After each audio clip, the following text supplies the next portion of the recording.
Yesus ada di tengah-tengah kita, lebih utama dari segala sesuatu. Dari keramaian kepada kesunyian. Matius 3 ayat 3. Sesungguhnya dialah yang dimaksudkan Nabi Yesaya ketika ia berkata, "Ada suara orang yang berseru-seru di padang gurun, persiapkanlah jalan untuk Tuhan, luruskanlah jalan baginya." Sahabat Iktus yang dikasihi Tuhan, kita sudah terbiasa berada di tengah keramaian, mulai dari pagi hingga malam hari, berkumpul dengan rekan kerja, teman gereja, tetangga, dan semua kumpulan sosial yang membuat kita sibuk. Ditambah semua fasilitas yang dapat kita nikmati dalam keramaian. Namun keadaan dapat berbalik begitu cepat dari apa yang biasa kita lakukan atau kita nikmati. Dalam waktu yang singkat sekali, Tuhan mengizinkan kita mengalami situasi yang tidak pernah terpikirkan sebelumnya, berada dalam kesunyian dan ketidaknyamanan. Mari kita belajar dari Tuhan untuk memahami dan menjalani situasi seperti ini dalam tuntunannya. Yohanes Pembaptis menjalani hidupnya sesuai dengan apa yang direncanakan Allah baginya. Langkah Yohanes Pembaptis untuk meninggalkan kenyamanan di Yerusalem dan masuk ke padang gurun bukanlah hal yang mudah untuk dipahami, apalagi untuk dilakukan orang pada umumnya. Apa yang menjadi daya tarik kesunyian di padang gurun bagi Yohanes Pembaptis? Pertama, ia ada dalam kesunyian atas kehendak Tuhan.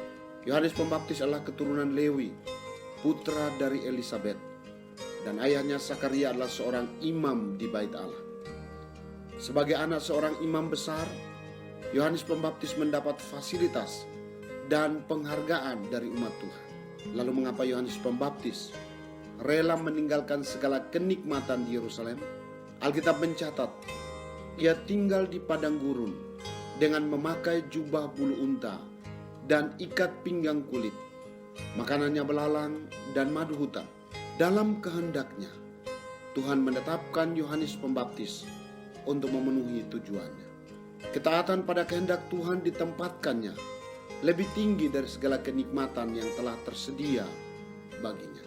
Yang kedua, ia ada dalam kesunyian agar Yesus ditinggikan. Diawali dengan perbincangan para murid Yohanes hingga muncul sebuah pernyataan. Ia harus makin besar, tetapi aku harus makin kecil.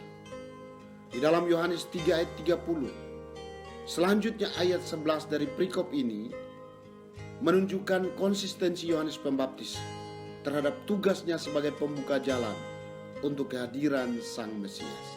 Yohanes Pembaptis berfokus pada pribadi Yesus dan bukan pada dirinya sendiri. Pada waktu Yesus datang kepadanya untuk dibaptis, Yohanes mencegahnya dan menempatkan dirinya lebih rendah dari Yesus.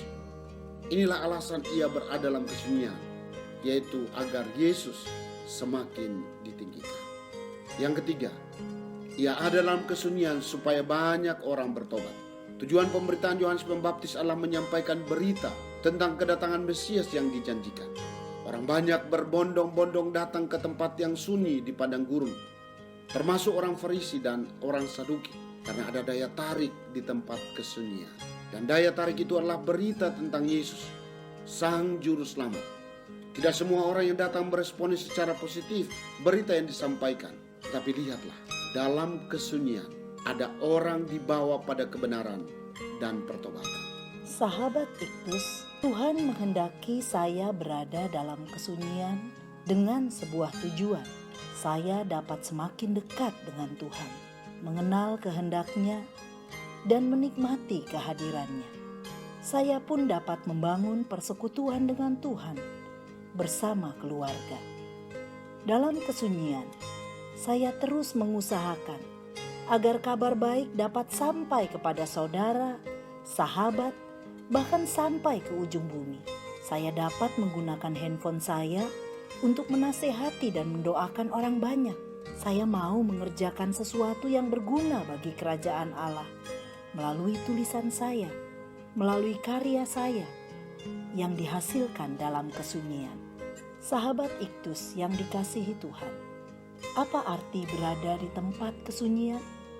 Apa yang harus saya lakukan di dalam kesunyian ini? Apa tujuan Tuhan mengizinkan saya berada di dalam kesunyian? Tuhan Yesus tidak mudah berada dalam kesunyian. Saya tidak lagi dapat menikmati fasilitas dalam keramaian seperti biasanya. Tapi saya bersyukur ada banyak cara untuk memperkenalkan Yesus dalam kesunyian ini. Ternyata kesunyian bukan penghalang bagi saya untuk bersaksi tentang Engkau. Justru inilah kesempatan terbaik untuk menjadi berkat. Amin. Kesunyian berarti aku semakin kecil dan Yesus semakin besar. Kristuslah